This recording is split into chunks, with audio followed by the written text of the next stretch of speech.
दही पखाड़ सज पखाड़ आम एमती केते पखाड़ खाऊचे हेले केबे घिओ पखाड़ कथा शुणिचंती। जगतर नाथ जगन्नाथ विश्वर एकमात्र देवता जे कि घीओ पखाड़ खाती।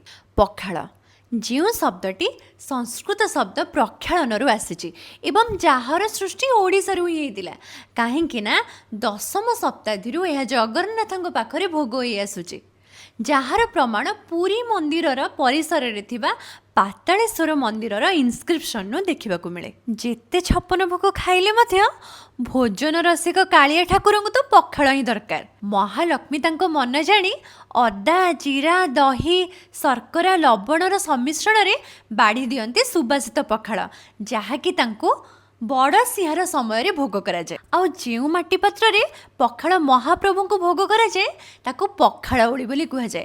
आउ पखाड़ भितर सुगंधित पखाड़ घीओ पखाड़ डब्बा पखाड़ मल्ली फुलिया पखाड़ चिपुड़ा पखाड़ दही पखाड़ एमती 9टी पखाड़ ओली महाप्रभु को अर्पण कराए। तो जदि महाप्रभु एथुरु बाद पड़ी नांती ताले आमे केमिति बाद पड़िबा।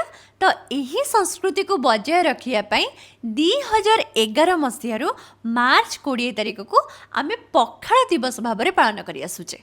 जय जगन्नाथ।